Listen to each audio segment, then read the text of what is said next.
sasambahin ka. Sambahin ka, O Yahweh, ng lahat ng iyong mga nilikha.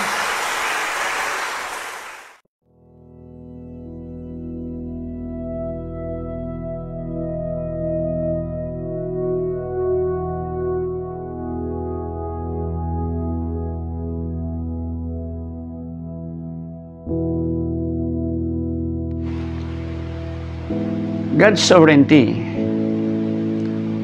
simply means that God is the Lord God Almighty, that He is omnipotent, omniscient, omnipresent, that He rules and reigns above all His creations,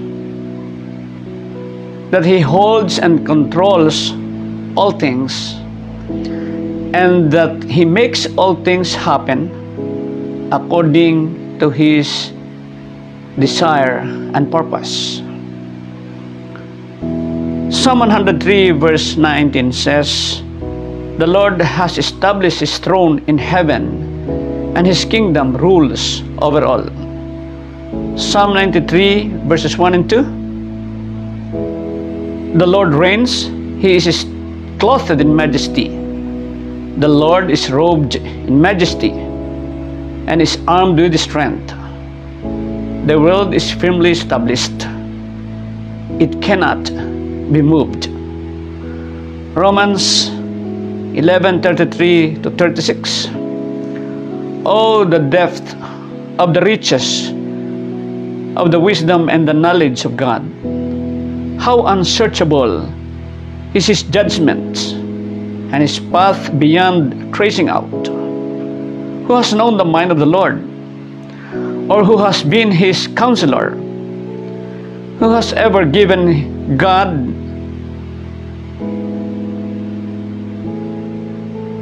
something that God shall repay him? For from Him and through Him and to Him are all things.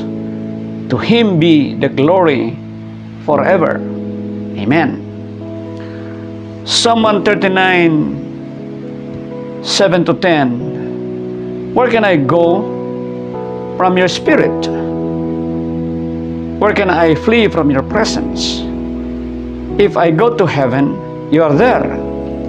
If I make my bed in the depths, you are there. If I rise on the wings of the dawn, if I settle on the far side of the sea, even there, your hand will guide me. Your right hand will hold me fast." Sa soberanya ng Diyos ay pinahintulutan niya na ang masama ay mangyari. He permitted evil to exist. But He did not create evil, because this will be inconsistent with His holiness. Ang talata sa Isaiah 45:7 ay dating nasalin ng ganito, "I am the Lord and create darkness. I bring prosperity and create evil. I, the Lord, do all these things."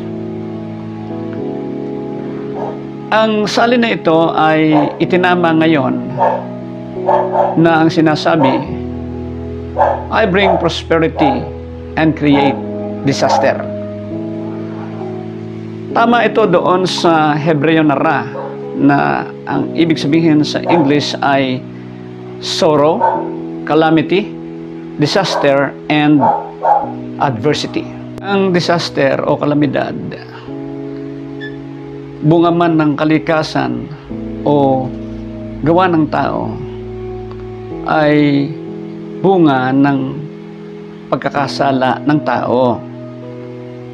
Ang presensya nito, ang presensya ng masama at presensya ng kasalanan ay hindi nagbabago sa katotohanan na ang Diyos ay makapangyarihan sa lahat. Sa halip, nagpapatotoo ang mga ito ng soberanya ng Diyos. Kaya niyang resolbahin ang lahat ng ito. Sa soberanya ng Diyos, pinahihintulutan niya ang mga ito at ginagamit niya para sa kanyang layunin at sa kanyang ninasa sa kanyang puso. Ang Romans 8:28-29 ay nagsasabi ng ganito, "And we know that in all things, God works for good to those who love God, those who have been called according to His purpose. For those God foreknew, He predestined to be conformed to the likeness of His Son, that He might be the firstborn among many brothers." Yung katagang all things, kasama dyan ang lahat ng bagay na hindi maganda. Hindi lang yung maganda, kundi lahat ng bagay na hindi maganda ay kasama sa sinasabing all things. Kasama dito yung existence ng evil. Kasama dito yung existence ng sin. Kasama din dito yung existence ng disaster. At ayon sa Romans 8:28-29, lahat ng bagay na hindi maganda ay ginagamit din ng Diyos sa ikabubuti natin, yung tayo'y mawangis sa larawan ng Panginoong Hesukristo o sa larawan ng ating manlilikha. Sa soberanya ng Diyos ay pinahintulutan ng Diyos na si Job ay maatake ni Satanas. Ang kanyang mga mahal sa buhay, ang kanyang mga ari-arian, pero hindi ang kanyang buhay mismo. Nawala ang kay Job na mga mahal sa buhay, ang kanyang mga anak na babae at lalaki. Nawala ang kanyang mga katulong at ang kanyang mga hayop. Pero sa lahat ng ito ay sinabi niya, "Naked I came from my mother's womb, and naked I will depart. The Lord gave, and the Lord has taken away. May the name of the Lord be praised." In all this, Job did not sin by charging God of wrongdoing. Job chapter 1, verses 21 and 22. Sa ikalawang pagkakataon, ay pinahintulutan ng Diyos na maatake mismo si Job, pero hindi ang kanyang buhay. Nalagyan ni Satanas siya ng sakit na may sugat o nagkakasugat-sugat at nagkakabukol-bukol ang kanyang buong katawan simula tuktok hanggang talampakan. At kinailangan niyang tumigil sa abuhan upang doon siya magkamot at marahil ay mag-alis ng uod na nagbibigay sakit sa kanyang katawan. At lumapit ang kanyang asawa na sinabi na, "Sumpain mo ang Diyos at matatapos ang iyong problema." Dahil ang iniisip ng kanyang misis, kung susumpain ni Job ang Diyos, magagalit ang Diyos sa kanya at siya'y papatayin at tapos na ang kanyang problema. Wala na ang paghihirap dahil mawawala na ang naghihirap. Pero ang sagot ni Job sa kanyang misis ay ganito, "You're like a foolish woman. Shall we accept good from God and not trouble?" In all this, Job did not sin in what he said. Job chapter 2, verse 10. At pagkatapos noon ay lumapit ang kanyang tatlong kaibigan. Isa-isa silang lumapit. Naiisa ang kanilang sinasabi na si Job ay merong kasalanan kaya siya nakaranas ng ganong klaseng disaster sa buhay. Pero hindi nila napatunayan na totoo ang kanilang kaisipan laban kay Job.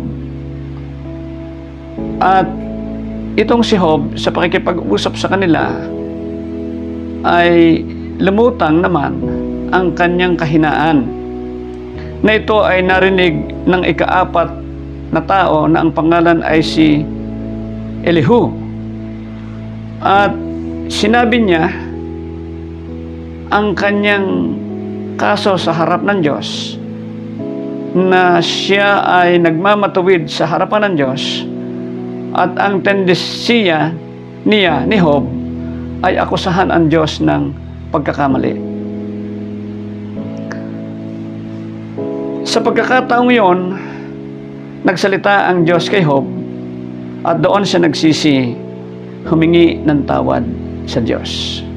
Makikita natin yan sa Job chapters 40 to 42. At sa dakong huli ay makikita natin na ang lahat ng nawala kay Job ay ibinalik ng Diyos ng doble pa. Sa kasaysayan ng buhay ni Job na nakaranas ng disaster, ay merong dalawang bagay na maganda tayong makikita. Una, napatunayan ng Diyos kay Satanas na sumasamba si Job sa kanya at nagmamahal sa kanya, hindi dahil sa pagpapala, kundi dahil sa siya ay Diyos. Ikalawa, binago ng Diyos ang kahinaan ni Job, yung kanyang pagiging self-righteous ay napalitan ng kapakumbabaan at ng katuwiran ng Diyos. At dapat nating maintindihan sa kasaysayang ito na sa soberanya ng Diyos, hawak niya sa kanyang kamay ang ating buhay at ang lahat ng naganap, nagaganap at magaganap sa atin ay pinahintulutan niya o ginusto niya para sa ating ikabubuti. Ito yung tayo'y mawangis sa larawan ng ating manlilikha o sa larawan ng Panginoong Hesukristo. Kaya kung maiintindihan natin yan, matututunan nating magpasalamat sa Diyos sa lahat ng bagay na dumarating sa atin at lahat ng pangyayari, mabuti man o masama. Hindi natin sisisihin ng Diyos, hindi natin siya aakusahan, at hindi natin siya itatakwil. Sa aking personal na karanasan nang ako'y dumaan sa matinding atake ng kaaway, naalala ko ang kasaysayan ni Job. Isang beses na lumapit sa akin si Satanas sa gitna ng aking paghihirap, ay sinabi niya sa akin ang ganito: "Pastor ka pa naman. Kung talagang mahal ka ng Diyos at makapangyarihan ng Diyos mo, bakit ka hinahayaan ng Diyos na magkaganito?" Ang sabi ko sa kanya, "Satanas, napakabuti ng Diyos ko. Kahit kailan, hindi ko siya sisisihin. Wala siya kahit minsan na ginawang masama sa akin." Nung masabi ko yon, umalis siya kaagad, at doon ko naramdaman muli ang pagyakap ng Diyos.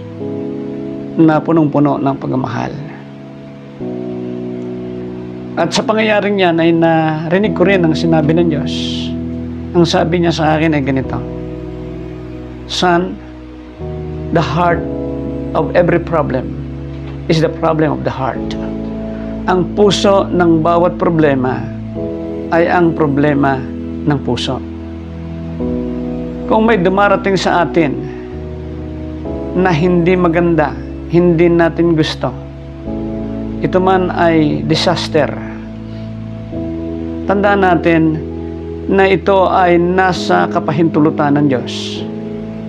Hindi ito lingid sa kanyang kaalaman at hindi ito lampas sa kanyang kapahintulutan. Pinabayaan niya itong maganap sa atin dahil meron siyang magandang layunin na mabago ang ating puso ayon sa puso ng Panginoong Hesus. Ang problema nating mga tao, mga Kristiyano, ay ganito. Pinipilit nating resolbahin yung problema sa labas, pero hindi natin nakikita na meron palang problema sa atin na isinasaayos ng Diyos. At kapag yan ay natutunan natin at natanggap natin ang pagbabago ng Diyos, tinitiyak ko sa inyo, ang problemang panlabas, napakadaling maresolba. Itong worldwide pandemic na nagaganap ngayon sa buong mundo at kinatatakutan halos ng lahat ng tao, ay kinakailangan nating makita sa liwanag ng soberentiya o sobereniya ng Diyos. Hindi ito nangyayari na hindi niya ipinahintulot. At sapagkat ay nasa ilalim ng kanyang kapahintulutan, nasa ilalim ito ng kanyang kapangyarihan, nasa ilalim ito ng kanyang magandang layunin. Sa mga pagkakataong ito, ay makikita natin kung ano ang tayo ng ating buhay at pananampalataya sa Diyos. Ang karamihang nakikita ko sa mga kapatiran ay lumulutang ang kanilang takot sa sakit na ito at sa kamatayan. Hinayaan ito ng Diyos upang lumutang ang takot na yan at upang sa ngayon ay ating mapagtagumpayan. Dahil haharap tayo sa matitinding tribulasyon at matitinding pag-uusig kung saan ang ating buhay ay nakataya. Kung saan mamimili tayo sa dalawang buhay, ang buhay natin o ang buhay ng Panginoon. At kapag dumating ito sa atin, ay susubukin din ang ating pag-ibig, ang ating pananampalataya at ang ating kadalisayan sa harapan ng Diyos.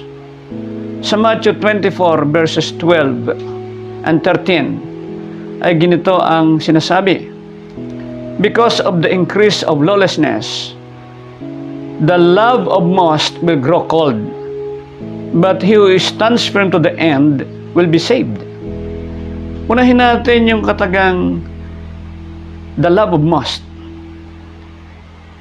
Mula dyan, mababanaag natin na itong pandemic na ito, itong darating pang mga tribulasyon at persecutions, ay mga pagsubok ito ng ating pag-ibig, katapatan at kadalisayan na kaloob naman ng Diyos sa atin. Tingnan natin sa Revelation, ang Ephesian Church at ang Laodicean Church ay sinubok sa pagmamahal, sa pananampalataya at kadalisayan, sa panahon ng kasaganaan. Pero sa panahong iyon, sila'y bumagsak, kaya nga tinawag sila ng Diyos sa pagsisisi at pagbabalik loob sa Diyos. Tayo sa henerasyong ito ay susubukin din sa ganong tatlong uri ng pagsubok, sa pag-ibig, sa pananampalataya at kadalisayan, lalo na nga sa mga darating pang tribulasyon at persecution.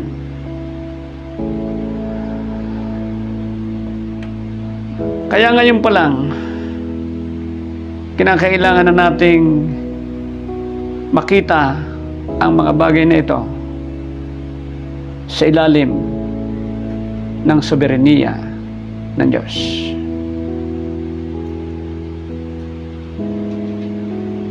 Kung hindi natin matututunan yan, sa panahon ngayon, sa panahon na darating ang kalungkutan, ang kalamidad, ang disasters, ang affliction, at lahat ng klase ng kahirapan, dalawang bagay lang ang pwedeng magawa natin. Isa, magsisi tayo sa harapan ng Diyos.